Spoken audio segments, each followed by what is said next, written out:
Bismillahirrahmanirrahim. Alhamdulillahi Rabbil Alamin. Wassalatu wassalamu ala ashrafil anbiya'i wal mursalin wa ala alihi wa ashabihi wa man tabi'ahum bi ihsanin ila yaumiddin, amma ba'd.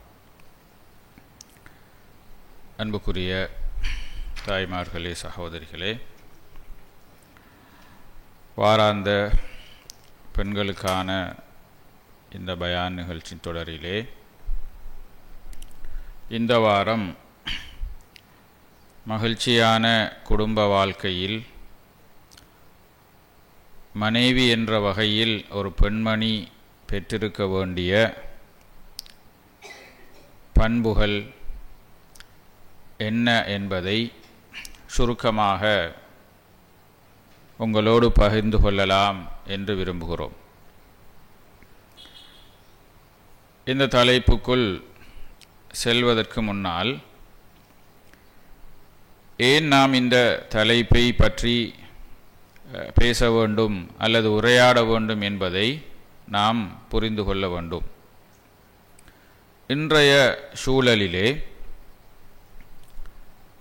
நாம் முஸ்லீம் பிரதேசங்களில், குறிப்பாக முஸ்லீம் பிரதேசங்களிலே அதிகமாக விவாகரத்துக்கள் நிகழ்வதை பார்க்கிறோம்.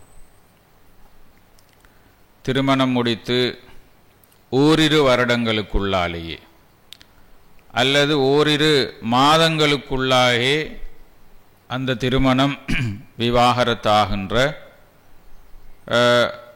சூழல்கள், சந்தர்ப்பங்கள் அதிகமாக இடம்பெறுகிறது. இது எதனை காட்டுகிறது என்றால், குடும்ப வாழ்க்கை என்பது அல்லது திருமண வாழ்வு என்பது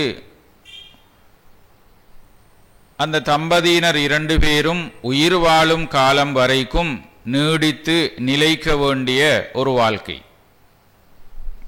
ஆனால் துரதிர்ஷ்டவசம் அந்த நீடித்து நிலைப்பதற்குரிய சந்தர்ப்பம், அதற்குரிய காரணிகள் அந்த இரண்டு பேரிடத்திலும் இல்லாததன் விளைவு அது இடைநடுவிலே விவாகரத்தாகி போகின்ற சூழல் உருவாகிறது.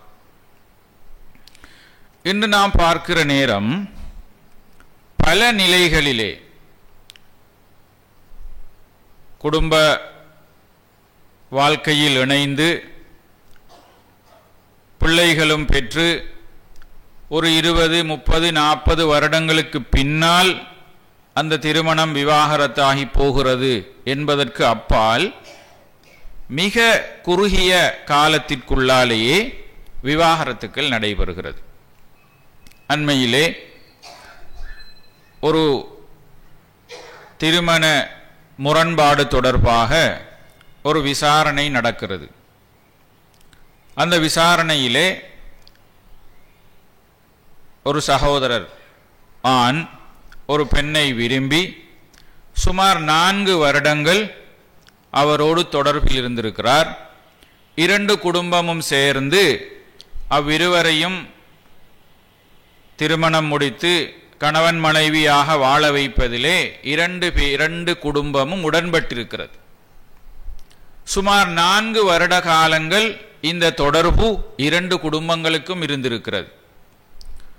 அந்த உறவினுடைய விளைவு அந்த பிள்ளையை படிப்பிக்கின்ற செலவுகளை கூட இந்த திருமணம் பேசப்பட்டவர்தான் அவருக்கு செலவு செய்திருக்கிறார். சில சந்தர்ப்பங்களில் அவர் பயணம் செய்ய முடியாத நிலைகளிலும் கூட இவரே அழைத்து சென்று அவருடைய எல்லா தேவைகளையும் பூர்த்தி செய்து கொடுத்திருக்கிறார். அந்த அளவு தூரம் மிக நெருக்கமாக இருந்து திருமணம் நடைபெறும் என்பதற்குரிய எல்லா வகையான சூழல்களும் இருந்தபோது இப்போது அவர் சொல்கிறார், என்னால் இவரை திருமணம் செய்ய முடியாது. இந்த விவகாரம் இப்போது பள்ளிவாயலுக்கு வருகிறது. பள்ளிவாயல் நிர்வாகம் இரண்டு பேரையும் அழைத்து விசாரிக்கிற நேரம் அந்த சகோதரர் திருமணம் பேசப்பட்டவர் ஒரே படியாக ஒற்றை காலில் நிற்கிறார், என்னால் இவரை திருமணம் செய்ய முடியாது. அந்த யுவதி அழுது புலம்புகிறார். அவரால் அந்த சஃபையில் அழுகையை கட்டுப்படுத்திக் கொள்ள முடியாத அளவுக்கு அவருடைய அழுகை இருக்கிறது. ஏன், அவருடைய வாழ்க்கை 4 வருடங்கள் பேசி 2 பேருக்கும் இடையில் நெருக்கமான தொடர்பு உறவு இருந்தும் இப்போது தன்னை வேண்டாம் என்று சொல்கிறார் என்பதனால் அவருடைய எதிர்கால வாழ்க்கை குறித்து அவர் கவலைப்படுகிறார். அதை 2 குடும்பத்தாலும் சமாளிக்க முடியாமல், பள்ளிவாயல் நிர்வாகம் தலையிட்டும் அதை சமாளிக்க முடியாமல் அது கடைசியிலே முறிந்து போன வரலாறு உருவாகிறது. இது திருமணம் பேசி அந்த திருமணம் நடைபெறுவதற்கு முன்னரே அவை முறிந்து போகிற சூழல்கள் இருக்கிறது. இது ஒரு பக்கம். இன்னொரு பக்கம், திருமணம் 2 வருடங்களாக திருமணம் பேசப்பட்டிருக்கிறது. மணமகன் வெளிநாட்டிலே இருந்து வந்து அவர் மீண்டும் வெளிநாட்டுக்கு செல்ல வேண்டும். எனவே 2 மாத விடுமுறையில் வந்து போகிறார். அதற்கிடையில் அவர்கள் இருவருக்கும் இடையிலே ரெஜிஸ்டர் பண்ணி வைக்கிறார்கள், திருமணத்தை பதிவு செய்கிறார்கள். திருமணத்தை பதிவு செய்து சுமார் 1 வார காலம் அவர் நாட்டிலே நின்றுவிட்டு இப்போது அவர் வெளிநாட்டுக்கு போய்விட்டார்.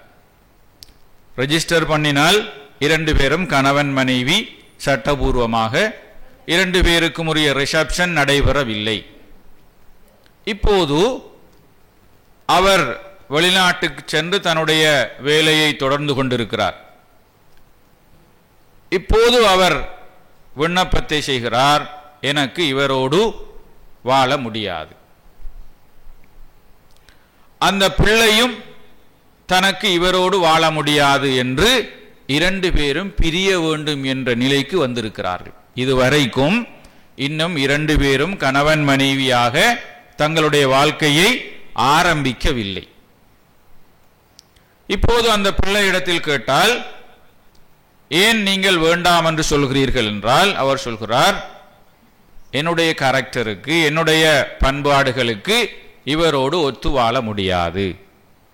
2 வருடங்களாக திருமணம் பேசப்பட்டிருக்கிறது, பேசியிருக்கிறீர்கள்.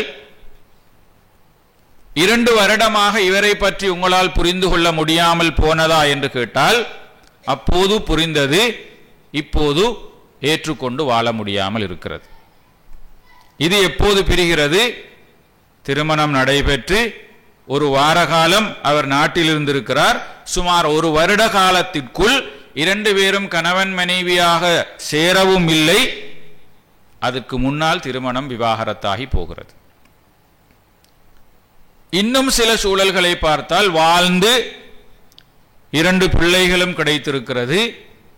இப்போது கணவன் தன்னுடைய மனைவியை வேண்டாம் என்று விவாகரத்து செய்கிறார். அங்கு தன்னுடைய மனைவி இன்னொரு ஆடவரோடு தொடர்பு வைத்துக் கொண்டிருக்கிறார் என்பது அவருக்கு தெரிந்த போது, அது ப்ரூவ் செய்யப்பட்ட போது, அதோடு தொடர்ந்து தன்னால் வாழ முடியாது என்று விவாகரத்து செய்கிறார். எதை சொல்ல வருகிறேன் என்றால், திருமணம் பேசப்பட்டிருக்கிற காலப்பகுதிகளிலும் அது நடைபெறுவதற்கு முன்பே முறிவு ஏற்படுகிறது. திருமணம் செய்து குடும்ப வாழ்க்கையை தொடங்குவதற்கு முன்னரும் முறிவுகள் ஏற்படுகிறது. திருமணம் செய்து குடும்ப வாழ்க்கையில் இணைந்து பிள்ளைகள் பெற்றதற்கு பின்னரும் கூட இப்போது விவாகரத்துக்கள் நடக்கிறது. இப்படி பல நிலைகளிலும் விவாகரத்துக்கள் மிக கணிசமாக நடைபெறுகிறது. இங்குதான் குடும்ப வாழ்க்கையினுடைய அடிப்படை இலக்கு, இஸ்லாம் திருமணத்தை குடும்ப வாழ்க்கையை அங்கீகரித்திருப்பதனுடைய அடிப்படை நோக்கம் நிம்மதியான, சந்தோஷமான, ஒரு மகிழ்ச்சியான வாழ்க்கை அவ்விருவருக்கும் கிட்ட வேண்டும் என்பது. இது ஒரு எட்டா கனியான ஒரு விடயமாகவே இன்று மாறி இருக்கிறது. எனவேதான் ஒரு குடும்ப வாழ்க்கையின் மகிழ்ச்சிக்கு கணவன் மனைவி ஆகிய இருவரும் காரணஹஸ்தாக்களாக இருக்கிறார்கள், அந்த மகிழ்ச்சியின் பங்காளர்களாக 2 பேரும் இருக்கிறார்கள் என்பது எல்லோரும் ஏற்றுக்கொண்ட விடயம்.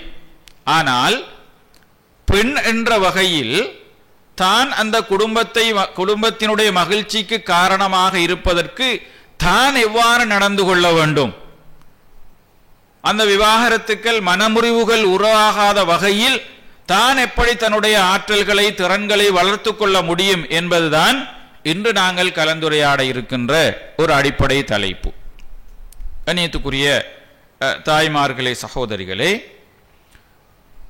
இஸ்லாம் திருமணத்தை சட்டபூர்வமாக ஆக்குகிற போது அந்த திருமணத்திற்கு பின்னால் சொல்லப்படுகின்ற ஒரு அடிப்படை இலக்கு இருக்கிறது.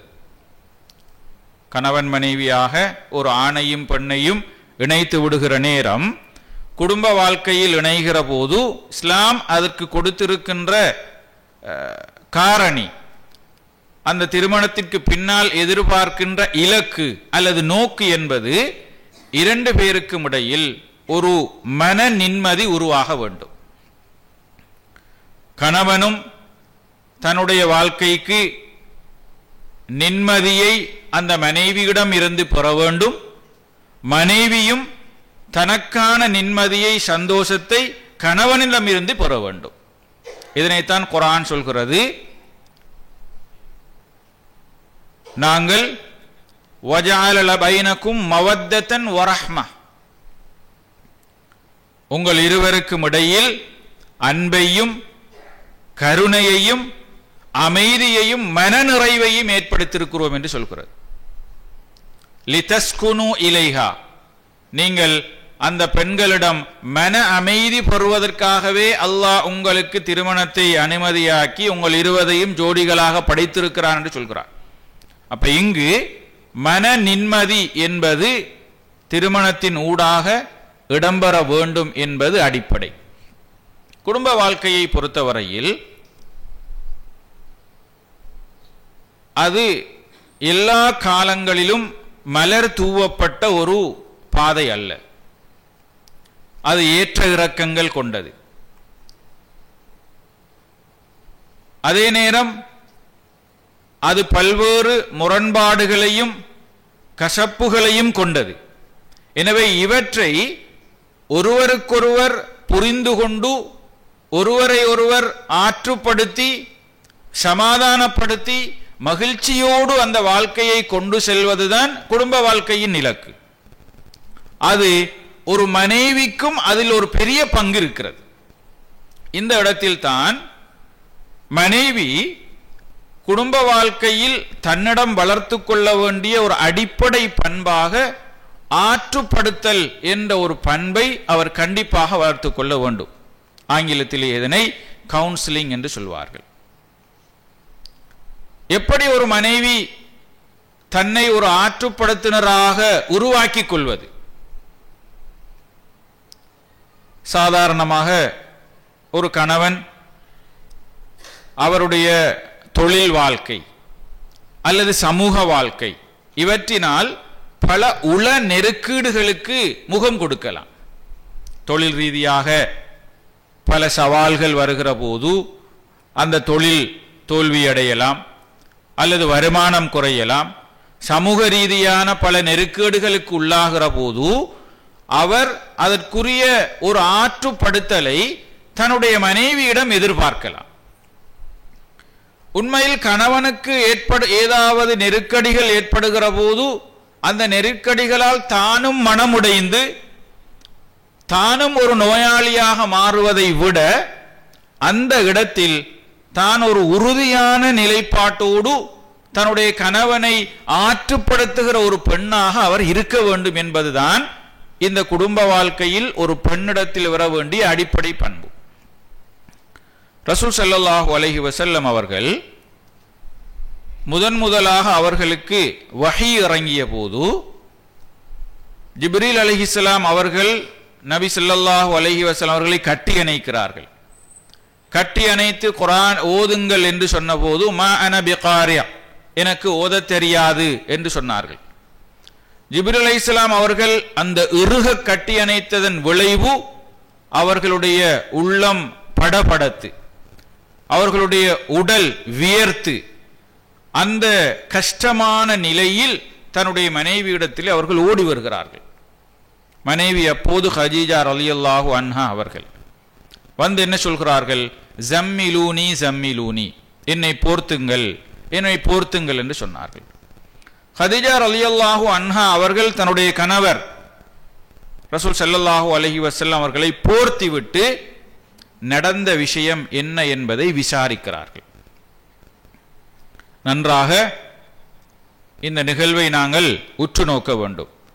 நபிகளார் ஜிப்ரீல் அலைஹிஸ்ஸலாம் அவர்களை சந்தித்து அந்த வஹீயை முதலாக அவர்கள் பெற்றுக்கொண்டதில் ஏற்பட்ட அந்த படபடப்பு, அது ஒரு பெரும் நெருக்கீடாக மாறி அதற்கு ஒரு உதவியாக தன்னுடைய மனைவியிடத்தில் ஓடி வருகிறார்.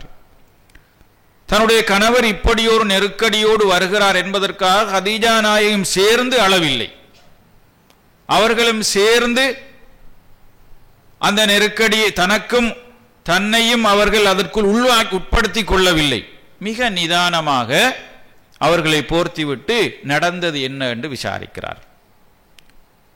அப்போது நபிகளார் ஜிப்ரீல் அலைஹிஸ்ஸலாம் வந்தது, குர்ஆனை ஓதி காண்பித்தது, தன்னை கட்டி பிடித்தது, இப்படி எல்லா விடயங்களையும் சொன்னபோது ஹதீஜா ரலியல்லாஹு அன்ஹா சொல்கிறார்கள், நீங்கள் கவலைப்பட வேண்டாம், வல்லாஹு லா யுஹ்ஸீகல்லாஹு அபதா, அல்லாஹ் உங்களை ஒருபோதும் கைவிட மாட்டான்.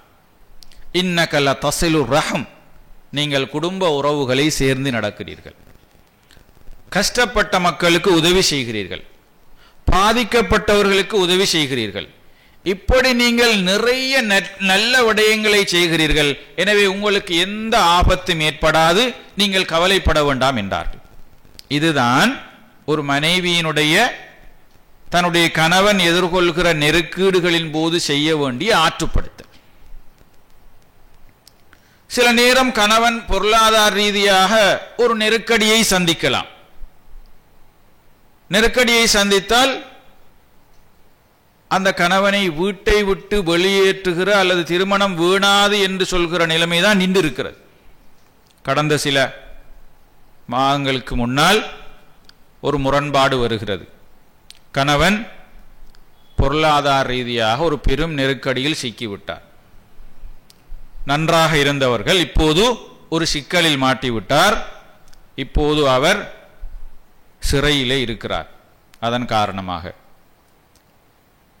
அவருடைய வீட்டுக்கு போனால் அவருடைய மனைவியின் தாய் குடும்பம் சொல்கிறது, அவருக்கும் எங்களுக்கும் எந்த சம்பந்தமும் இல்லை, அவர் இதற்கு பிறகு இங்கு வர வேண்டிய தேவையும் இல்லை என்று ஒத்தடியாக அவரை விவாகரத்து செய்கிற மனோநிலைக்கு மாறுகிறார்கள். இத்தனைக்கும் அவர் உழைத்து கஷ்டப்பட்டு சேமித்த செல்வங்கள் எல்லாம் அந்த மனைவியுடைய பேரில் இருக்கிறது. ஒரு முரண்பாடு வந்தபோது அல்லது ஒரு நெருக்கடி வந்தபோது அதனால் அவரை ஒட்டுமொத்தமாக கை கழுவி விடுகின்ற, தேவையில்லை என்று விவாகரத்து செய்வதற்கு முன் வருகிற நிலைமை இன்று இருக்கிறது. ஆனால் இங்கு ஹதீஜா ரலியல்லாஹு அன்ஹா அவர்கள் தன்னுடைய கணவனை முதலில் அந்த பதட்டத்தை தணிப்பதற்காக அவர்கள் ஆறுதல் படுத்துகிறார்கள். அந்த ஆறுதல் வார்த்தை தான் நபிகளார் ஸல்லல்லாஹு அலைஹி வஸல்லம் அவர்களுக்கு அப்போதைக்கு தேவைப்பட்டது. மனிதனுடைய அல்லது கணவனுடைய பல்வேறு நெருக்கடிகளுக்கு இவன் அவர் ஒரு நோயாளியாக கூட இருக்கலாம், ஒரு பெரும் நோயில் சிக்கி இருக்கலாம், ஒரு விபத்தில் சிக்கி இருக்கலாம், அவருடைய எதிர்காலம் குறித்த ஒரு பெரிய சந்தேகமும் ஒரு கவலையும் அவரிடத்தில் இருக்கலாம். அப்போது அவருக்கு ஒத்தடம் கொடுக்குகிற ஒருவராக மனைவி தன்னுடைய பணியை செய்ய வேண்டும் என்பதுதான் இங்கு நாம் பற்றுக்கொள்கின்ற ஒரு அடிப்படை அம்சம். ஹதீஜா ரலியல்லாஹு அன்ஹா அவர்கள் இந்த நிகழ்ச்சியின் போது இரண்டு முறைகளை கையாண்டார்கள். ஒன்று, முதலாவது தன்னுடைய கணவனுக்கு தன்னால் முடியுமான ஆறுதல் வார்த்தைகளை சொன்னார்கள். அது அவர்களுடைய சக்திக்குட்பட்ட அவர்களால் முடியுமான விஷயம். நபிகளாருடைய நட்பண்புகள், அவருடைய திறன்கள், அவருக்கும் சமூகத்துக்கும் இடையிலான தொடர்பு, அவருடைய பணி என்பவற்றை சொல்லி தன்னால் முடியுமான ஆறுதலை சொன்னார்கள். மனைவி என்ற வகையில் அவரால் முடியுமான பங்களிப்பு அது. இரண்டாவது அவர்கள் செய்தது, அது தொடர்பாக தன்னுடைய கணவன் சந்தித்த அந்த நிகழ்ச்சி தொடர்பாக விசேட ஒரு நிபுணரை அவர்கள் அணுகினார்கள். அதற்கு பிறகு தன்னுடைய குடும்ப உறவினர் ஒருவர் இருந்தால், வரக்கத் பின் நௌஃபல் என்று, அவரிடத்தில் அழைத்து சென்றார்கள். அழைத்து சென்று நடந்தவற்றை கூறுமாறு சொன்னார்கள். நபிகளாரும் கூறினார்கள். அவர் அதை எத்தனையும் கேட்டுவிட்டு சொன்னார், மூசாவிடம் எந்த மலக்கு வந்தாரோ ஜிப்ரீல், அவர்தான் உங்களிடத்திலும் வந்திருக்கிறார். நீங்கள் இந்த சமூகத்தில் ஒரு நபியாக வரப்போகிறீர்கள் என்று சொல்கிறார். இது ஒரு மனைவி செய்ய வேண்டிய அடுத்த கட்டம்.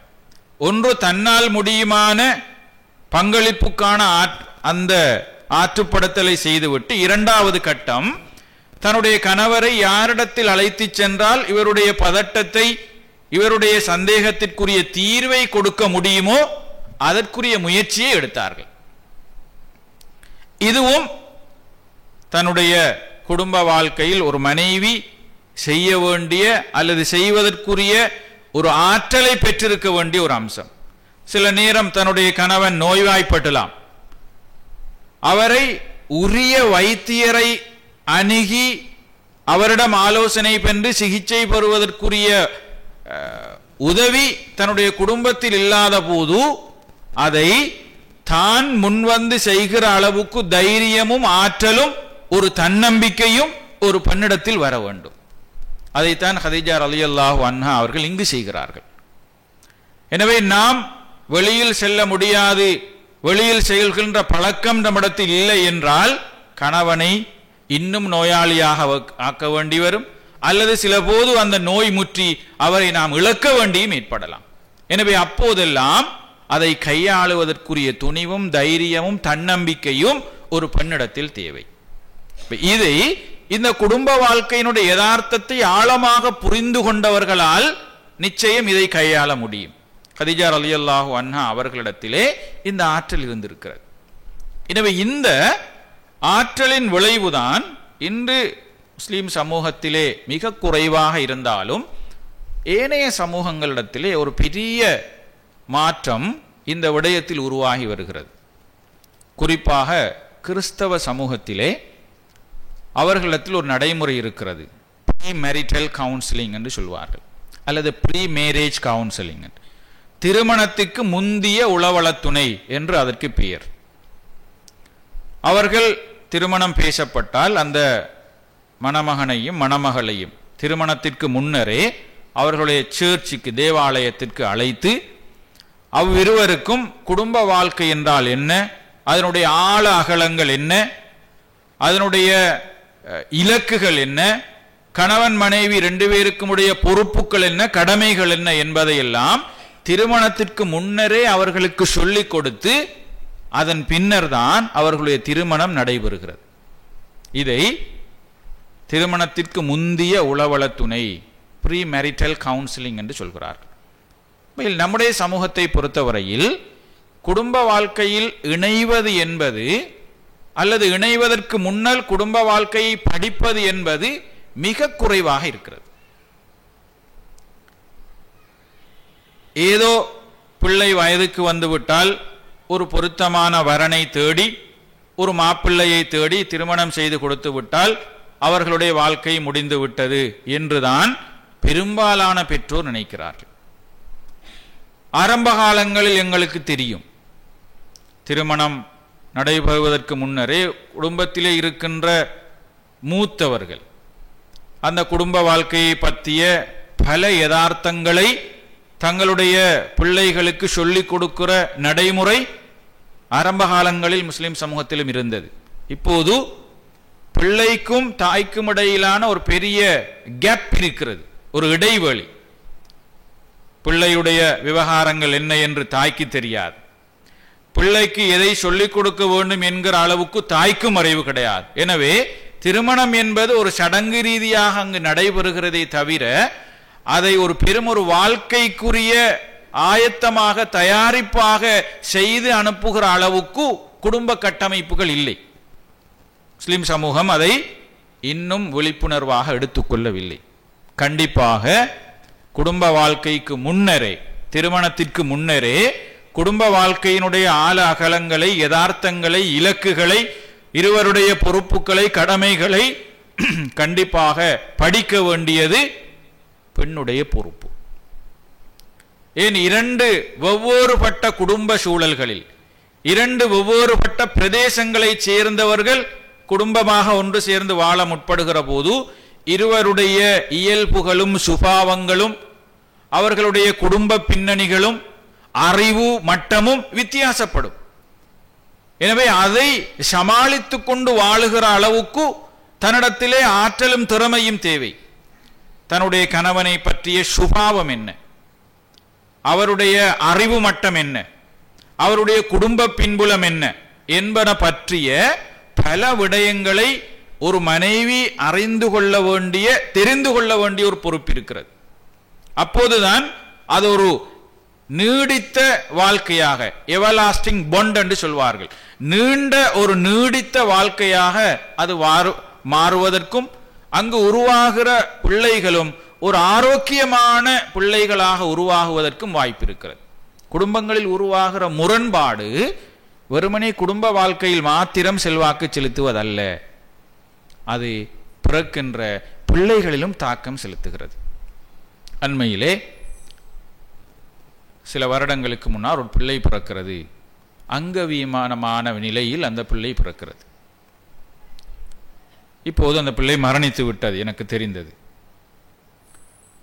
இந்த பிள்ளை பிறந்ததற்கு பிற்பாடு ஏன் இந்த பிள்ளை இப்படி வர காரணம் என்பதை வைத்தியர்கள் சொல்கிற போது, இந்த பிள்ளையை அவர் வயிற்றில் சுமக்கிற நேரம் கணவனுக்கும் அவருக்கும் இடையிலே ஒரு முரண்பாடு ஏற்படுகிறது. அந்த முரண்பாட்டினால் அவர் கவலைப்பட்டு மன உளைச்சலுக்கு உள்ளாகியதன் விளைவு அது வயிற்றில் இருந்த பிள்ளையிலும் தாக்கம் செலுத்துகிறது. அதுதான் அந்த பிள்ளை ஒரு மன வளர்ச்சி குன்றிய பிள்ளையாக பிறந்து அதை 6-7 வருடங்கள் அவர்கள் கஷ்டப்பட்டு வளர்த்து அது இப்போது மரணித்து போய்விட்டது. எதனால் ஏற்பட்டதென்றால், கணவன் மனைவி 2 பேருக்கும் இடையில் வர வேண்டிய அந்த ஹெல்த்தி ரிலேஷன்ஷிப் என்று சொல்வோம், ஒரு ஆரோக்கியமான உறவு முறை இல்லாததன் விளைவு அவருடைய பிள்ளையினுடைய ஒரு பிள்ளையிலும் தாக்கம் செலுத்துகிறது. எனவே இங்கு குடும்ப வாழ்க்கை என்பதை நாங்கள் வெறுமனே ஒரு சடங்கு ரீதியான வாழ்வாக பார்க்காமல் அதை ஒரு நீடித்த நீண்ட ஒரு மகிழ்ச்சியான வாழ்க்கைக்குரிய அஸ்திவாரமாக பார்க்கிற போதுதான் அதுக்கு பொருத்தமான மணமகனையும் அதற்கு பொருத்தமான மணமகளையும் தேர்வு செய்கிற நேரம் நமது பிள்ளைகள் அதற்குரிய திறன்களையும் ஆற்றல்களையும் கொண்டவர்களாக அவர்களை தயார்படுத்த வேண்டியது பெற்றோருடைய பொறுப்பு. இது ஒரு அடிப்படை அம்சம் என்பதை இங்கு ஆரம்பத்திலே நான் குறிப்பிடுகிறேன். இரண்டாவது, குடும்ப வாழ்க்கையில் கண்டிப்பாக பெண்களை பொறுத்தவரையில் பெண்களும் ஆண்களை போன்று ஆற்றல்கள் அவர்களுக்கு இருக்கின்ற திறன்கள் விடயத்திலே சமமானவர்கள். மார்க்கத்தினுடைய பல கடமைகளில் ஆணை விட பெண் வித்தியாசமான சில பொறுப்புகளும் கடமைகளும் இருந்தாலும் ஆற்றல்கள் திறன்கள் என்று வருகிற போது அது சமமானவை. எனவேதான் அந்த ஆற்றல்களையும் திறன்களையும் தன்னுடைய வாழ்க்கைக்கு ஏற்ற விதமாக தான் உருவாக்கி கொள்ள வேண்டியது குடும்ப வாழ்க்கையினுடைய ஒரு நீடித்த வாழ்க்கைக்கு ஒரு அடிப்படையான அம்சம்.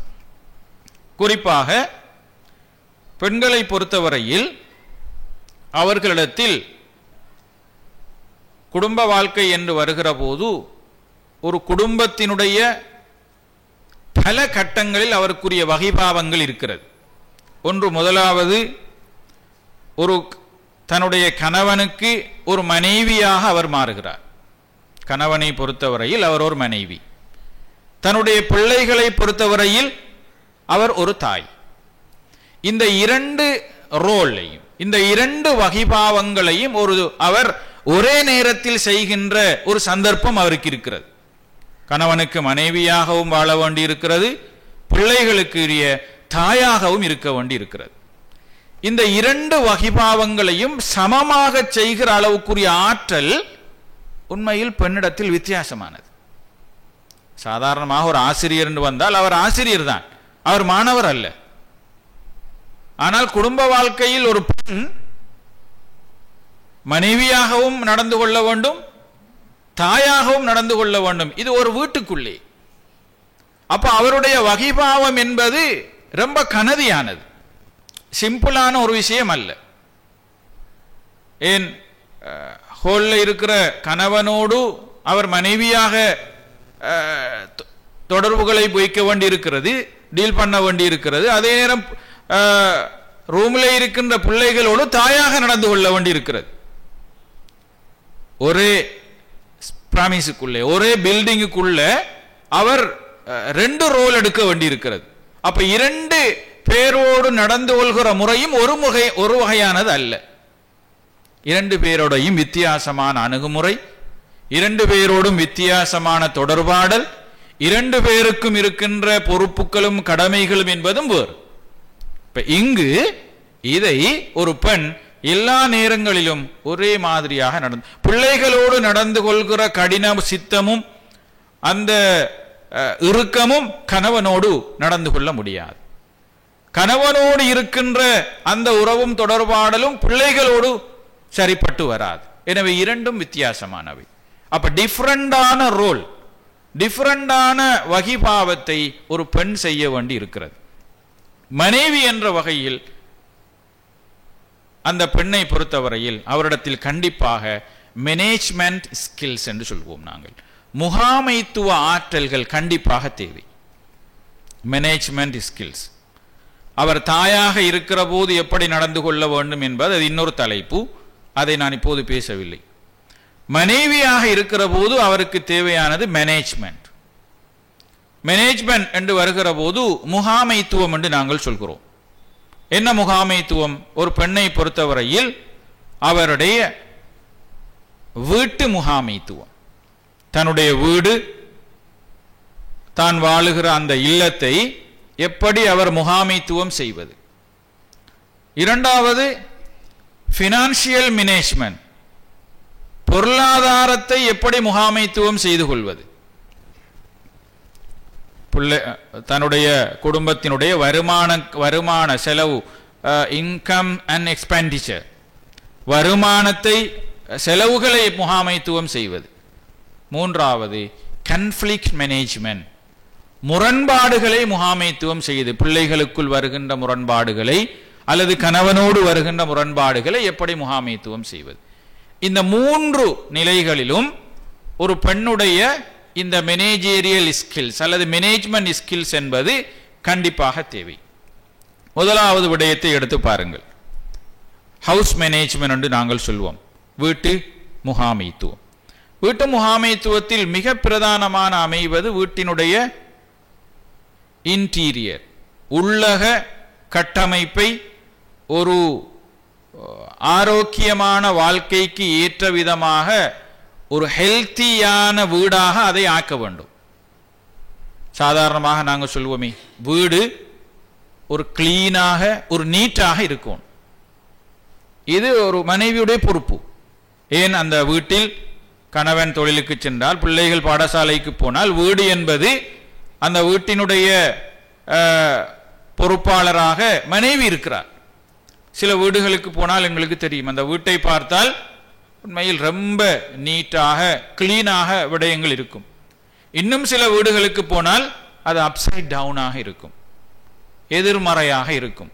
அந்த வீட்டில் இருக்கின்ற சூழலை பார்த்தாலே இது ஒரு நீட்டில்லாத குடும்பம் என்பதை காட்டும். அலங்கோலமான, அசிங்கமான, அழுக்கான நிலையில் அந்த வீடு இருக்கும். திடீரென்று யாராவது வீட்டிற்குள் வந்தால் எப்படி எங்களை எடை போடுவார்கள்? எங்களுடைய வீட்டினுடைய சூழலை பார்த்தால் இந்த குடும்பம் எப்படியானது என்பதை எடை போட்டுக் கொள்வார்கள். நாமும் அப்படித்தான். எங்காவது போனால் அந்த வீட்டினுடைய உள் சூழலை பார்க்கிற போது இது ஒரு அழுக்கான நிலையில் வாழுகிற ஒரு குடும்பம் என்றுதான் நாங்கள் எடை போடுவோம். அப்போ மனைவியை பொறுத்தவரையில் நீட்டாக அந்த வீட்டை வைத்துக் கொள்ள வேண்டும் என்பது அவருடைய பொறுப்பு. ஏன் இதை சொல்கிறேன் என்றால், இப்போது வருகிற விவாகரத்து வழக்குகளிலே கணவன் விவாகரத்து கோரி முன்வைக்கின்ற அவருடைய அப்ளிகேஷன், அவருடைய விண்ணப்பத்திலே அவர் சில காரணிகளை சொல்ல வேண்டும். ஏன் நான் இவரோடு வாழ முடியாது? அவர் சொல்கிற ஒன் ஆஃப் த ரீசன்ஸ், ஒரு காரணிகளில் ஒன்று, மனைவி நீட்டில்லை, குளிக்கிறல்ல, நீட்டாக வீட்டை வச்சுக்கொள்ள தெரியாது என்கிறதை ஒரு ரீசனாக, ஒரு காரணியாக அவர் அடையாளப்படுத்துகிறார். விவாகரத்துக்குரிய முழுமையான காரணிகள் அல்ல, ஒரு 5 காரணி போட்டிருந்தால் அதில் உண்டு. 5 காரணியில் உண்டு சொன்னா 20% என்ற அர்த்தம். விவாகரத்து செய்வதற்குரிய 20% காரணி அதில் தங்கி இருக்கிறது. எனவே அதை ஒரு காரணியாக அந்த கணவன் சொல்கிறார். இப்ப இங்க எதை பார்க்கிறோம் என்றால், நான் சொன்னேனே, கணவன் வாழ்கின்ற குடும்ப சூழல், எப்படியான குடும்பத்திலிருந்து வந்திருக்கிறார், அவருடைய சுபாவம் என்ன, அவருடைய எதிர்பார்ப்பு என்ன என்பதையெல்லாம் அந்த பெண் விளங்கி நடந்து கொள்கிற முறையில் இருக்கிற போதுதான் அந்த வீட்டை அவரால் சரியாக முகாமைத்துவம் செய்ய முடியும். இல்லாவிட்டால் அது விவாகரத்துக்குரிய ஒரு காரணியில் ஒன்றாக மாறி இருக்கிறது. கணவன் இவரோடு வாழ்க்கையை தொடர முடியாது என்பதற்காக அவர் சொல்கிற காரணிகளில் அதிலும் ஒன்று. எனவேதான் மனைவி ஒன்றில் அவர் நீட்டாக தூய்மையான ஒருவராக இருக்க வேண்டும். அவர் பர்சனலி அவர் தூய்மையான ஒருவராக இருக்க வேண்டும். இரண்டாவது, அவருடைய வீடு அதை தூய்மைப்படுத்துகிற ஒருவராகவும் இருக்க வேண்டும். யாராவது வந்தால் அந்த வீட்டை பார்த்தால் ரைட், நீட்டாக இருக்கிறது என்று சொல்லுவோம். அது ஒரு எங்கட பர்சனாலிட்டியினுடைய ஒரு அடையாளம். எங்கட வீட்டை நாங்கள் சுத்தமாக வச்சிருக்கிறோம் என்கிறது, நாங்கள் நீட்டாக வாழ்கிறோம் என்கிற அர்த்தம். அதற்கு பெரிய இடவசதி தேவை என்றல்ல, இருக்கிற இடவசதியிலும் கூட ஒவ்வொன்றையும் முறையாக ஒழுங்குபடுத்தி செய்தால் அது நீட்டான விஷயம்தான். பெரும் மாடியில வாழ்றாக்கள் தான் நீட்டாக ஒவ்வொன்றுக்கும் ஒவ்வொரு ரூமை வச்சுட்டு வாழணும் என்றதல்ல. குறுகிய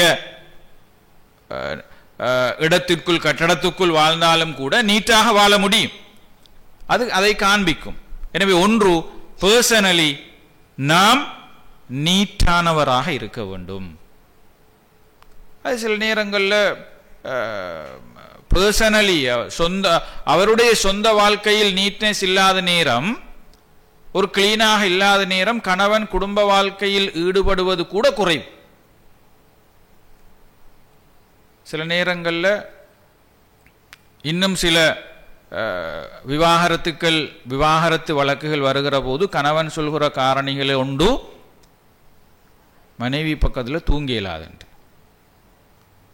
ஏன் அவ்வளோ பேர்ட் ஸ்மெல் என்று சொல்றார். கணவனோடு தூங்க இயலாது. இப்போ என்ன அர்த்தம் என்றால், நாம் வாழ்ந்த சூழல்ல அதே பழக்கத்தோடு வாழ்கிற நேரம் ஒரு நல்ல குடும்பத்தில் எதிர்பார்ப்போடு வருகிற ஒருவரால் தன்னுடைய வாழ்க்கையை தொடரும். அது வாழ்க்கையை மட்டுமல்ல, நம்முடைய வாழ்க்கையும் கேள்விக்குறியாக்குறது. ஏன் அவர் பிரிஞ்சு போனால் நம்முடைய வாழ்க்கை கேள்விக்குறி. சமூகத்தில் இன்றைக்கு உருவாகி இருக்கிற ஒரு பெரிய சவால் என்ன தெரியுமா? women headed families என்று சொல்வோம். பெண்கள் தலைமை தாங்குகிற குடும்பங்கள். உங்களோட கல்முனை மாநகர சபையில் கேட்டால் தெரியும், அல்லது டிஎஸ் ஆஃபீஸில் கேட்டால் தெரியும், எத்தனை women headed families நம்முடைய ஊருக்குள்ள இருக்கின்ற. பெண்கள் தலைமை தாங்குகிற குடும்பங்கள். பெண்கள் தலைமை தாங்குகிற குடும்பங்கள்ங்கிறது ஒன்று கணவன் மூத்தானத்தால மனைவி குடும்பத்தை லீட் பண்ண வேண்டி வந்திருக்கும், அல்லது விவாகரத்து செய்ததுனால லீட் பண்ண வேண்டி வந்திருக்கும், அல்லது நோய்வாய்ப்பட்டு போயிருக்கிறதன் காரணத்தினால குடும்பத்தில் தான் முன்னுக்கு வந்து அதை செய்ய வேண்டி ஏற்பட்டிருக்கும். இப்ப இதுல ஒன்று, கணவன் விவாகரத்தாகி போனால் அதற்கு பிறகு குடும்பத்தை பராமரிக்க வேண்டிய முழு பொறுப்பும் அந்த பெண்ணுடைய தலைக்கு மாறுகிறது. மாறினால் அதை women headed families என்று சொல்வோம். எனவே அது சமூகத்தை பொறுத்தவரை ஒரு சுமை. ஏன் அவர்களை பார்க்க வேண்டும், பராமரிக்க வேண்டும். அவர்கள் சில போது குடும்பத்தில் அவங்களுக்கு ஃபைனான்சியலி பொருளாதார ரீதியாக உதவி செய்வதற்குரிய வாய்ப்புகள் இல்லாவிட்டால் அவர் உழைப்பதற்கு வெளியில் போக வேண்டும்.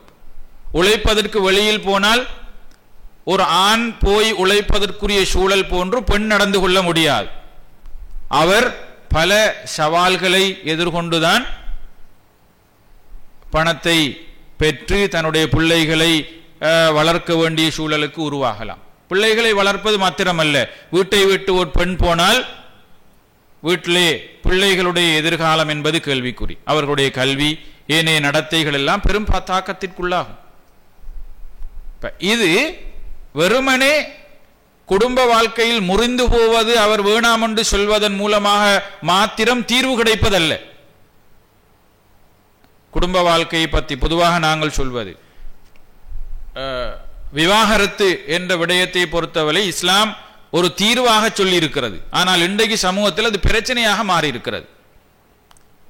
ஏன் பிரச்சனையாக மாறி இருக்கிறது என்று சொன்னால், விவாகரத்து நடந்தால் அதுக்கு பிறகு இருக்கிற சூழல்களை பார்த்தால் அது ஒரு பெரும் பிரச்சனை. பொருளாதார பிரச்சனை, குடும்பத்தில் பாதுகாப்பு இல்லை, பிள்ளைகளுடைய கல்வி பிரச்சனை, பிள்ளைகளுடைய நடத்தைகள் பிரச்சனை என்று அது ஒரு பெரும் பிரச்சனையாக மாறுகிறது. எனவே இங்கு நம்முடைய வாழ்க்கையை பாதுகாத்து கொண்டு கடைசி வரைக்கும் கொண்டு செல்வதற்கு ஏற்ற விதமாக நான் பெண் என்ற வகையில் அல்லது மனைவி என்ற வகையில் தான் தன்னை சுத்தப்படுத்திக் கொள்ள வேண்டும், தூய்மைப்படுத்திக் கொள்ள வேண்டும். அதுதான் ஒரு ஹெல்த்தி ரிலேஷன்ஷிப்பாக மாறும். இரண்டாவது அவருடைய குடும்ப வீடு முகாமைத்துவம் என்பது. இரண்டாவது முகாமைத்துவ ஆற்றல் அந்த பெண்ணிடத்தில் வர வேண்டியது ஃபைனான்சியல் மேனேஜ்மெண்ட். உண்மையில் இன்றைக்கு இருக்கக்கூடிய சூழல்ல நாங்கள் எதிர்நோக்கிற ஒரு மிகப்பெரிய சேலஞ்ச் தான், சவால் தான் ஃபைனான்ஸ், வருமானம் என்பது. வருமானத்தை விட இப்போது செலவுகள் அதிகம். நல்ல வருமானம் உள்ள குடும்பங்கள் இருக்கும், அவர்களுக்கு அந்த வருமானம் கூடுதலானதாகவும் இருக்கும், சமாளிக்கிற அளவுக்கு போதுமானதாகவும் இருக்கும். ஆனால் பெரும்பாலான குடும்பங்கள், நடுத்தர நிலையில் வாழுகிற குடும்பங்கள் பொருளாதார ரீதியாக தங்களுடைய வாழ்க்கையை கொண்டு நடாத்துவதில் ஒரு பெரும் சிக்கலை எதிர்நோக்கி கொண்டிருக்கிறது. ஹை கிளாஸ் ஃபேமிலி என்றால் ஓகே, அவங்களுக்கு வருமானம் கூட இருக்கும். மிடில் கிளாஸ் ஃபேமிலிஸ் அல்லது லோ இன்கம் ஃபேமிலிஸ் என்றால் அவங்களால் இன்றைக்கு வாழ்க்கையை கொண்டு செல்ல முடியாது. கணவனுடைய வருமானம் மாத்திரம் அந்த குடும்பத்தை ஒரு மாதத்திற்கு கொண்டு செல்வதற்கு போதுமானதாக இல்லை. இன்றைக்கு தெரியும், ஃபைனான்சியல் கிரைசிஸ், ஒரு பெரிய பொருளாதார நெருக்கடியை இலங்கையர்களாகிய நாம் சந்தித்தோம். இதனுடைய விளைவு என்ன? ஒவ்வொரு பொருளையும், ஒவ்வொரு பொருளினுடைய விலையும் இப்போது 300 மடங்கு அதிகரித்திருக்கிறது. சாதாரணமாக நாங்கள் முந்தியுள்ள காலங்களில் ஒரு மில்க் பேக்கெட்டை வாங்குறதா இருந்தால் பவுடர் பேக்கெட்டை 300 ரூபாய்க்கு 350 ரூபாய்க்கு வாங்குவோம். இப்போ அது 1050 ரூபா. அப்போ எத்தனை வீதம் கூடியிருக்கிறது? 200 வீதம் மேலதிகமாக கூடியிருக்கு. அப்போ சாதாரணமாக ஒரு 50,000 ரூபாய்க்கு இந்த கிரைசிஸுக்கு முன்னால் வாழ முடியுமான ஒரு குடும்பத்திற்கு இப்போ அதை நாங்கள் பெருக்கி பார்த்தால் 1,50,000 ரூபாய் தேவை. இது சமாளிக்கிற அளவுக்கு வருமானம் இல்லை, வரவை மீறிய செலவு இருக்கிறது.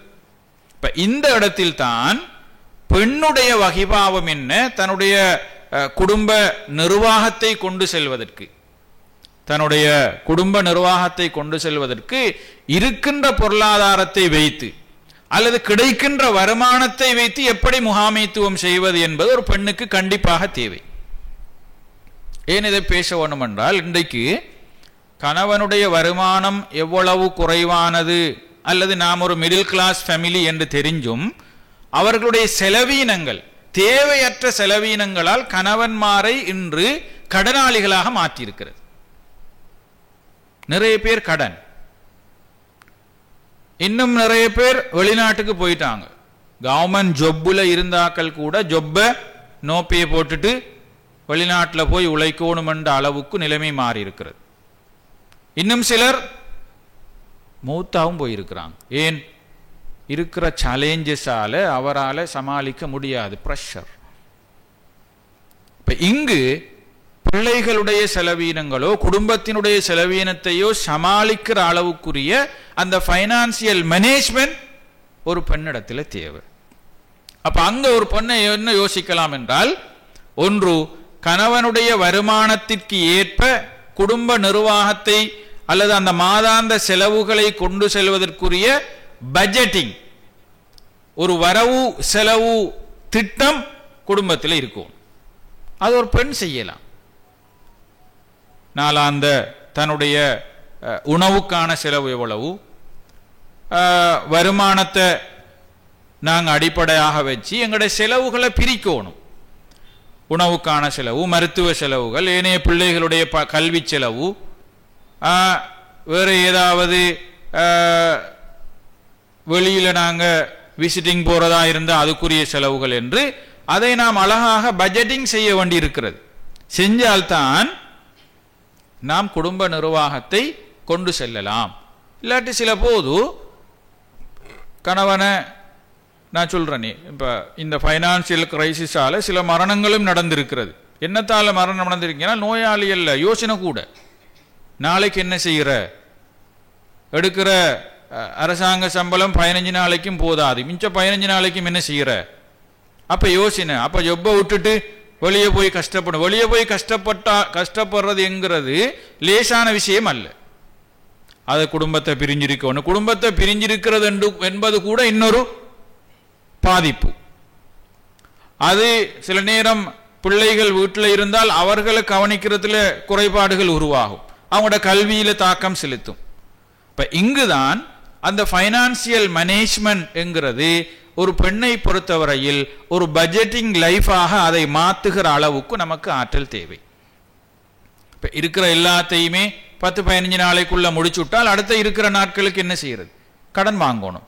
கடன் வாங்கினால் ஒவ்வொரு மாசமும் நாங்கள் ஒரு 25,000 கடன் வாங்கினா ஒரு வருஷம் போகக்குள்ள அதில் கடன் அமௌண்ட் எவ்வளவு, அல்லது அந்த கடனை அடைக்கிறதுக்குரிய வழி என்ன? எனவே யோசிக்கணும். அப்ப இந்த பட்ஜெட்டிங் லைஃப், இந்த ஃபைனான்சியல் மேனேஜ்மெண்ட் பெண்ணிடத்தில் தேவை. அப்ப ஆடம்பரமான செலவுகளை குறைத்து அத்தியாவசியமான செலவுகளோடு குடும்பத்தை சில சூழல்களில் கொண்டு போக வேண்டிய தேவை ஏற்படும். எல்லா நேரங்களிலும் அல்ல, சில நேரங்களில் தேவை ஏற்படும். அப்போது அதற்குரிய ஆற்றலும் திட்டமிடலும் ஒரு பெண்ணிடத்தில் தேவை. அதுவும் குறிப்பாக இன்றைக்கு தேவை, இன்றைக்கு கண்டிப்பாக தேவை. சில நேரங்களிலே பெண் தன்னுடைய குடும்ப வருமானம், கணவனுடைய வருமானம் போதாது என்கிற போது அந்த வருமானத்தை அதிகரித்துக் கொள்வதற்காக தன்னால் ஏதாவது தொழில் முயற்சிகளில், சுய தொழில் முயற்சிகளில் ஈடுபட முடியுமா என்பது குறித்தும் சிந்திக்கலாம். அதுவும் ஒரு பெண்ணால் முடியுமான ஒரு ஆற்றல். சாதாரணமாக இன்றைக்கு வீட்டிற்குள்ளிருந்து, வெளியில் போக வேண்டும் என்பதல்ல, வீட்டிற்குள்ளிருந்தே தன்னால் முடியுமான ஏதாவது கைத்தொழிலை செய்து வருமானத்தை ஈட்டி அந்த ஷோர்டேஜ் ஆகுகின்ற, குறை துண்டு விழுகின்ற அந்த தொகையை நிரப்பிக் கொள்கிற அளவுக்கு பங்களிப்பு செய்வதற்கு பெண்ணால் முடியும். எனவே இது ஒரு பேலன்சிங் லைஃபாக மாறும். இது எல்லா நேரங்களிலும் நாங்கள் வசதி வாய்ப்போடு இருப்போம் என்பது உத்தரவாதம் கிடையாது. எனவே அங்கு எங்களுக்கு ஒரு ஆற்றல் தேவைப்படுகிறது.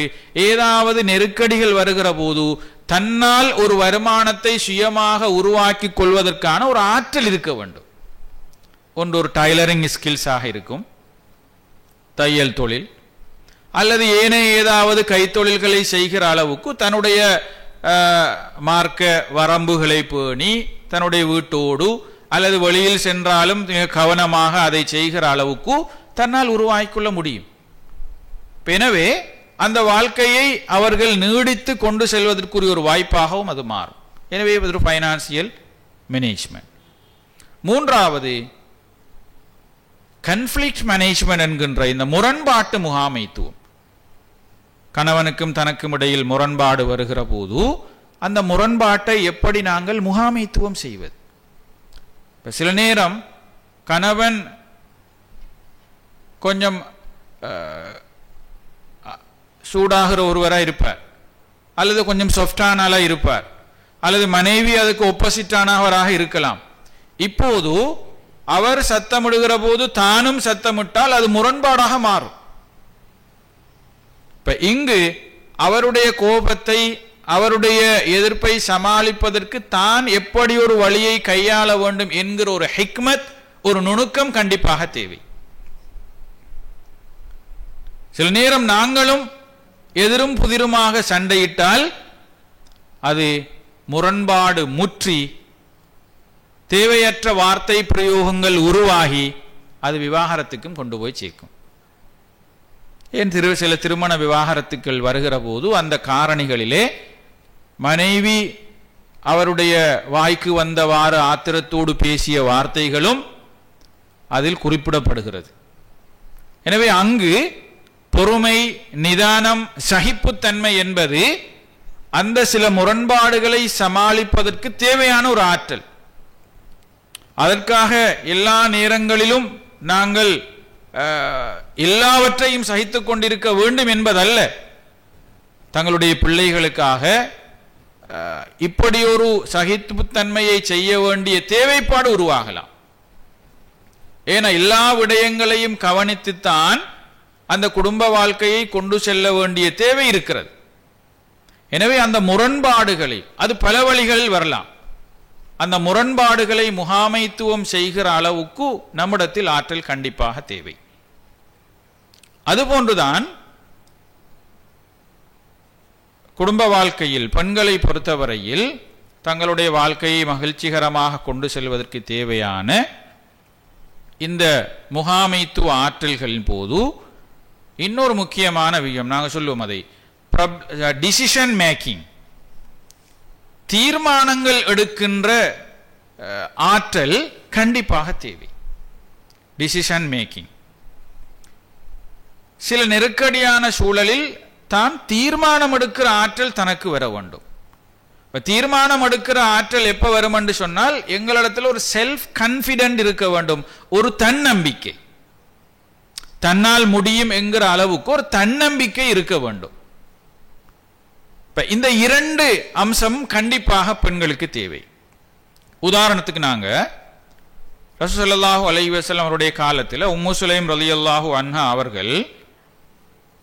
அவர்களுடைய வாழ்க்கையில் அபூ தல்ஹா என்கிற சஹாபி அவர்கள் திருமணம் செய்திருந்தார்கள். அவர் ஒரு நாள் வீட்டை விட்டு வெளியே போகிற போது அவருடைய பிள்ளை நோய்வாய்ப்பட்டிருக்கிறது, பிறந்த பிள்ளை. அவர் நோய்வாய்ப்பட்டு வெளியே போகிற போது பிள்ளை நோய்வாய்ப்பட்டிருக்கிறது. அவர் வேலையை முடித்து மாலை வேளையில் வீட்டுக்கு வருகிற போது பிள்ளை மரணித்து விட்டது, வருவதற்கிடையில் மரணித்து விட்டது. பிள்ளை மரணித்த செய்தி கணவனுக்கு தெரியாது. இப்போதுள்ள ஊடக தொலை தொடர்புகள் இல்லாத காலம். இப்போது உம்மு சுலைம் ரலியல்லாஹு அன்ஹா அவர்கள் ஒரு பெண்மணி, அவர்கள் சொல்கிறார்கள் வீட்டில் உள்ளவர்களை பார்த்து, பிள்ளை மரணித்திருக்கிறது, பிள்ளை மரணித்த செய்தியை என்னுடைய கணவனிடத்தில் நான் தான் சொல்ல வேண்டும், நீங்கள் யாரும் சொல்ல வேண்டாம். ஒரு டிசிஷன், அவர தன்னம்பிக்கையை பாருங்கள். சாதாரணமாக எங்களோட வீட்டில் ஒரு ஜனாசா விழுந்தா எப்படி இருக்கும் அந்த வீடு? உயிர் பிரிந்த போது எழுகிற சப்தமே பல வீடுகளுக்கு கேட்கும், நாங்கள் ஒலிபெருக்கியில் அறிவிக்காமலுக்கு. ஏன் அவ்வளவு சப்தம்? ஏன் அது நியாயமும் கூட. என்னென்றால் இழப்பு என்பதை தாங்கிக் கொள்ளக்கூடிய அளவுக்கு அந்த மன தைரியம் பெரும்பாலான இடத்துல இல்லை. இப்போ அதனால சத்தம் போட்டு கத்துறது தான் அந்த இழப்பை வெளிப்படுத்துறதுக்குரிய வழிமுறையாக மாறி இருக்கிறது. அதே நிலைதான் இந்த பெண்ணுடைய வீட்டிலும் நடக்கிறது. பிள்ளை மூத்தா போயிருக்கிறது, கணவன் வீட்டில் இல்லை. அப்போ அந்த நேரத்தில் அவ சொல்ற வார்த்தை என்ன? பிள்ளை மரணித்த செய்தியை நான் தான் கணவனிடத்தில் சொல்ல வேண்டும், நீங்க யாரும் சொல்ல வேண்டாம். கணவன் வீட்டுக்கு வாரார் மாலை நேரம். வரும்போது மனைவியை பார்த்து கேட்கிறார், பிள்ளை எப்படி இருக்கிறது? ஏன்னு கேட்கிறார்? போகும்போது நோய்வாய்ப்பட்டிருந்தது. அவர் சொல்கிறார், முன்பிருந்ததை விட அமைதியாக இருக்கிறது, முன்பிருந்ததை விட அமைதியாக இருக்கிறது என்றால் மனைவியுடைய அர்த்தம் ரோகு போயிட்டு புள்ள அமைதியா இருக்கு. கணவன் புரிஞ்சு கொண்டது நோய் சோமாகி புள்ள ஆறுதலா இருக்கண்டு. அவர் மரணிச்சது என்று அவர் விளங்கிக் கொள்ளவில்லை. வீட்டுக்கு வாரார், மாலை நேரம். மனைவி அன்று இரவு உணவை தயார் செய்கிறார். வளமைக்கு மாறாக நல்ல உடுப்பை உடுக்கிறார். மூத்தான வீட்டில் நல்ல உடுப்பு உடுக்கிறார். உடுத்து 2 பேரும் கணவன் மனைவியாக இருந்து சாப்பிடுகிறார்கள். சாப்பிட்டு 2 பேரும் தூங்குகிறார்கள். தூங்குகிற அந்த இரவில் 2 பேரும் கணவன் மனைவியாகவும் உறவு வைத்துக் கொள்கிறார்கள். உறவு வைத்து அதிகாலை வேளையில் தான் தன்னுடைய கணவனை பார்த்து அவர் தன்னுடைய பிள்ளை மரணித்து விட்டது என்ற செய்தியை சொல்ல போகிறார். எப்படி கேட்கிறார்? கணவனை பார்த்து, யாராவது ஒரு பொருளை எங்களுக்கு இரவலாக தந்தால் அந்த பொருளை நாங்கள் திருப்ப கொடுக்க வேண்டுமா வேண்டாமா? கணவன் சொல்கிறார், திருப்ப கொடுக்கணும். அப்படி என்றால் எங்களுக்கு பிள்ளையை தந்த அல்லாவே திரும்பவும் அதை எடுத்துக்கொண்டான் என்கிறார். எப்ப சொல்கிறார்? அதிகாலை வேளையில் சொல்கிறார். அதுவும் 2 பேரும் கணவன் மனைவியாக உறவு வச்சதுக்கு பிறகு. இவருக்கு ரொம்ப ஆத்திரம். இவ்வளவெல்லாம் நடந்ததற்கு பிறகு இப்பதானா இந்த செய்தியை சொல்கிறார். பிறகு ரசூலுல்லாஹி அலைஹி வஸல்லம் அவங்கள்ட்ட போய் விஷயத்தை சொல்கிறார். நபிகளார் துவா செய்கிறார்கள். அந்த துவாவின் பரக்கத்தினால் அந்த அவர்கள் வைத்துக்கொண்ட அந்த உறவின் மூலமாக அவர் கரு உருவாகி அவர் மீண்டும் ஒரு பிள்ளையை பிரசவித்துக் கொள்கிறார். இங்கு எது எங்களுக்கு படிப்பினை என்றால், அந்த பெண்ணுடைய தைரியமும் தன்னம்பிக்கையும் அவருடைய தீர்மானம் எடுக்கின்ற அந்த ஆற்றலும். சாதாரணமாக ஒரு பிள்ளையை இழந்த ஒரு தாய் எங்களுடைய சமூகத்தில் எப்படி இருப்பார்? அவருடைய மனோநிலை எப்படி இருக்கும்? ஆனால் அதே போன்ற ஒரு பிள்ளையை பறிகொடுத்தவர் தான் உம்மு சுலைம் ரலியல்லாஹு அன்ஹா. அவர் அங்கு வீட்டில் தீர்மானம் எடுக்கின்ற, வீட்டினுள்ள மற்றவர்களை கண்ட்ரோல் பண்ணுகிற ஒரு லீடர்ஷிப்பை கொடுக்கிறார். ஒரு லீடர்ஷிப்பை கொடுக்கிறார். எப்படி கொடுக்கிறார்? பிள்ளை மரணித்த செய்தியை கணவனிடம் நான் சொல்கிறேன், நீங்கள் யாரும் சொல்ல வேண்டாம். ஒரு பிள்ளையை இழந்த ஒரு தாய் இப்படி ஒரு தைரியத்தோடு நடந்து கொள்வது என்பது ஒரு அசாத்தியமான விஷயம். கண்ட்ரோல் பண்ணுகிறார். குடும்பமே இப்போது அவருடைய கட்டுப்பாட்டில். யாரும் எதையும் சொல்ல முடியாத அளவுக்கு ஒரு தைரியத்தை அவர் வரவழைத்துக் கொண்டு ஒரு லீடர்ஷிப்பை கொடுக்கிறார், டிசிஷன் எடுக்கிறார். இரண்டாவது பாருங்கள், அந்த பிள்ளை மரணித்தது என்பதை அவர் அழுது புலம்பி வெளிப்படுத்தாமல் தைரியமாக எதிர்கொள்கிறார். அவர் கலாவை பொருந்திக் கொள்கிறார். பொருந்திக் கொண்டதன் விளைவு இரவு உணவை தயார் செய்கிறார், நல்ல ஆடைகளை உடுத்திக் கொள்கிறார், கணவனோடு சேர்ந்து உணவு உண்கிறார். இறுதியில் 2 பேரும் கணவன் மனைவியாகவும் உறவு வைத்தும் கொள்கிறார்கள். இத்தனைக்கும் இடையில் அந்த வீட்டில் ஒரு ஜனாசா இருக்கிறது. கணவன் மனைவி 2 பேரும் குடும்ப வாழ்க்கையில் ஈடுபடுகிறார்கள். ஜனாசா வீட்டில் இருக்கிறது. இப்படி ஒரு தைரியமும் துணிவும் ஒரு பெண்ணுக்கு இருந்திருக்கிறது என்பதை காட்டுகிறது. எனவே அவருடைய அந்த செல்ஃப் கான்ஃபிடென்ட் என்று சொல்கிறோம், தன்னம்பிக்கை, இது கண்டிப்பாக ஒரு பெண்ணுக்கு தேவை. மூன்றாவது, தன்னுடைய பிள்ளை மரணித்து விட்டது என்ற செய்தியை கணவனிடத்திலே அவர் எடுத்து சொல்கிற அந்த பக்குவமான முறை, ஒரு லொஜிக்கலாக சிந்திக்கிறார். எப்படி யோசிக்கிறார்?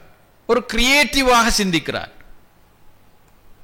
வளமையாக புள்ள மௌத்தாயிட்டு நாங்க சொல்றதுக்கும் அந்த பெண்மணி அந்த மௌத்தாகினது என்கிறத சொல்றதுக்கும் உரிய முறையும் எப்படி இருக்கிறது? இவைகள் குடும்ப வாழ்க்கையில் பல சந்தர்ப்பங்களில் பெண்களுக்கு தேவைப்படுகிறது. ஒரு செய்தியை அறிவிக்கிற நேரம் எப்படி அறிவிக்கிறது, எப்படி அதை உணர்த்துறது, எப்படி பிள்ளைகளுக்கு சொல்வது, அல்லது கணவனுக்கு எப்படி உணர்த்துறது, இதெல்லாம் அந்த பெண்களிடத்தில் வர வேண்டிய அடிப்படையான ஆற்றல்கள். எனவே இது இருக்கிற போது அந்த குடும்பத்தில் எந்த இழப்பு வந்தாலும் அவர்களுடைய மகிழ்ச்சியில் குறைவு ஏற்படாது. அந்த பெண்ணுடைய வாழ்க்கையை பார்க்கிறோம். அவர் பெரிய ஒரு பிள்ளையை இழந்திருக்கிறார். ஆனால் கணவன் மனைவி 2 பேருக்கும் இடையில் அழுது புலம்பியதும் கிடையாது, அவர்கள் தலையை பித்துக் கொண்டு அழுததும் கிடையாது, அவனுடைய கலாக்கதிருக்கு எதிராக பேசியதும் கிடையாது. அவர்களுடைய குடும்ப உறவில் எந்த பின்னடைவும் ஏற்படவில்லை, அன்பில் குறைவடையவும் இல்லை. அதற்கு பிறகும் அல்லாஹு தஆலா பல குழந்தைகள் அவர்களுக்கு கொடுத்தான்.